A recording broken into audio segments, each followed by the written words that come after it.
नमस्ते दोस्तों। फ्रेंड्स, आज इस वीडियो में हम बात करने वाले हैं इंडक्शन मोटर के बारे में, जिसमें आपने कहीं ना कहीं पे तो ये इंडक्शन मोटर को तो देखा ही होगा। तो गाइस, क्या आप जानते हो कि इंडक्शन मोटर में कौन कौन से पार्ट्स होते हैं, कैसे बनता है और ये इंडक्शन मोटर कैसे वर्क करता है उसके बारे में। तो चलिए स्टार्ट करते हैं वीडियो को।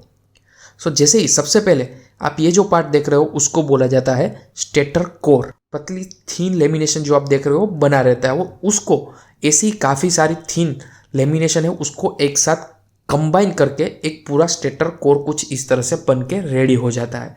बाद में गाइस, ये जो स्टेटर की कोर जो है उसके इनसाइड का जो एरिया है उसमें आप जैसे देख रहे हो कि ये जो है वो स्लॉट है और ये स्लॉट जो है वो बनाए रहते हैं। अब ये स्लॉट बनाने का रीज़न क्या है गाइस कि इसके अंदर वाइंडिंग होता है, कॉपर वाइंडिंग होता है।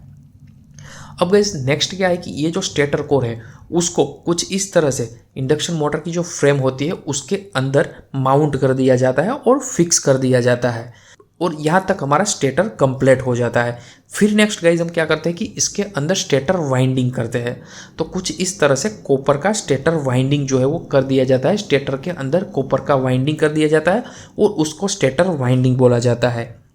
फ्रेंड्स, जैसे ही ये स्टेटर के वाइंडिंग जो है उसको 3 फेज सप्लाई मिलेगा तो क्या होगा कि वो रोटेटिंग मैग्नेटिक फील्ड जो है वो प्रोड्यूस करेगा पूरा जो ये इंटरनल पार्ट है उसमें।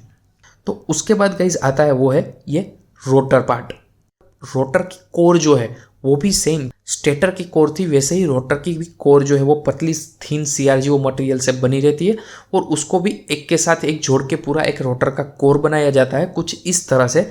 फिर उसमें ये बीच में एक शाफ्ट जो है वो शाफ्ट उसमें फिक्स कर दिया जाता है। तो ये हमारा रोटर जो है और रोटर कोर जो है वो बन के रेडी हो जाता है।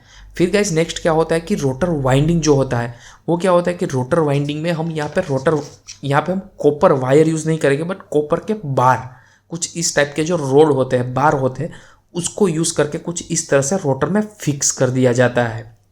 फिर जैसे ही ये रोटर बार फिक्स होता है तो उसके दोनों एंड साइड एंड रिंग कुछ इस तरह से लगाई जाती है और उसको वेल्ड कर दिया जाता है या तो फिर टाइट करके बोल्ट भी लगा दिया जाता है और हमारा पूरा रोटर जो है वो बन के रेडी हो जाता है कुछ इस तरह से। फ्रेंड्स, स्टेटर और रोटर ये दो पार्ट तो आप समझ ही गए कि स्टेटर में और रोटर जो है वो कैसे बनता है।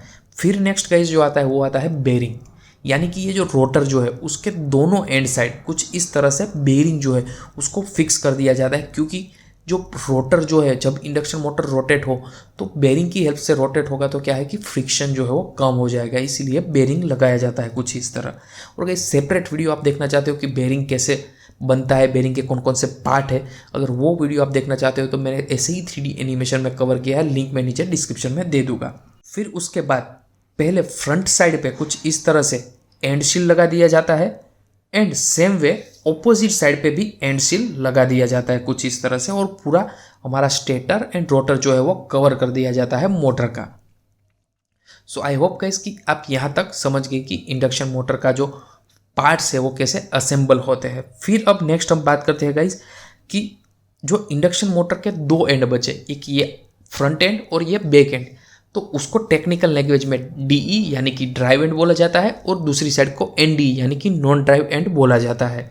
अब ये ड्राइव एंड यानी गाइस क्या कि जो एंड से हम मैकेनिकल लोड यानी कि कोई पंप है, कोई फैन है या तो फिर कोई भी मैकेनिकल लोड हम इंडक्शन मोटर के साथ जहाँ पे कपलिंग करते हैं उस पार्ट को ड्राइव एंड बोला जाता है और उसका जो ऑपोजिट साइड है उसको नॉन ड्राइव एंड बोला जाता है।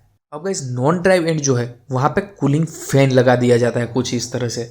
और ये कूलिंग फैन का मेन फंक्शन गाइस क्या है कि जब भी इंडक्शन मोटर जो है वो कुछ लोड है उसको ड्रिवन करेगी या तो फिर इंडक्शन मोटर जब रोटेट होगी तो वो हीट डेवलप करेगी और ये जो हीटिंग है वो क्या होगा गाइस कि ये बॉडी पे ट्रांसफ़र होगा और ये बॉडी जो है उसकी हीट होगी।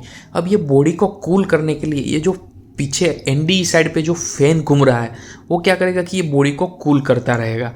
हीट इनसाइड डेवलप हुई है, जो मोटर के इनसाइड हीट डेवलप हुई है वो बॉडी में ट्रांसफ़र होगी और बाहर बॉडी में ट्रांसफ़र होगी तो ये फैन जो है वो उस हीट को फोर्सली डायरेक्टली एटमॉस्फेयर में फेंक देगा और इंडक्शन मोटर का पूरा हीटिंग साइकिल जो है वो कुछ इस तरह से कंटिन्यू रहेगा और मोटर जो है वो उसकी टेम्परेचर है वो मेंटेन करेगा। तो कूलिंग फैन जो है वो बहुत ही इंपॉर्टेंट पार्ट बनता है इंडक्शन मोटर का, जो इंडक्शन मोटर का टेम्परेचर है वो कंट्रोल करता है।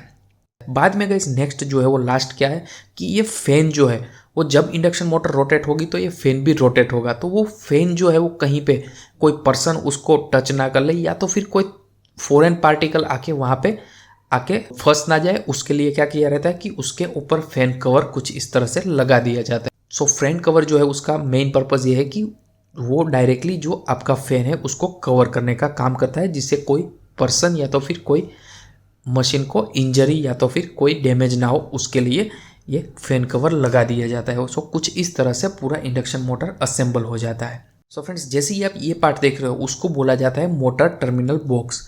ये मोटर टर्मिनल बॉक्स में गाइस क्या होता है कि जो इंडक्शन मोटर को सप्लाई चाहिए रोटेट होने के लिए, फंक्शन करवाने के लिए जो इलेक्ट्रिकल सप्लाई चाहिए, वो इलेक्ट्रिकल सप्लाई केबल के थ्रू आके यहाँ पे कनेक्ट होता है और इंडक्शन मोटर को इलेक्ट्रिकल सप्लाई मिलता है। उसके लिए जो टर्मिनेशन बॉक्स है वो ये MTB है, उसको मोटर टर्मिनल बॉक्स बोलते हैं। सो फ्रेंड्स, आई होप आप समझ गए कि इंडक्शन मोटर में कौन कौन से पार्ट्स होते हैं। सो फ्रेंड्स, आई होप आपको ये वीडियो अच्छा लगा होगा। सो ऐसे ही 3D एनिमेटेड वीडियो देखने के लिए हमारी चैनल को सब्सक्राइब कर लीजिए।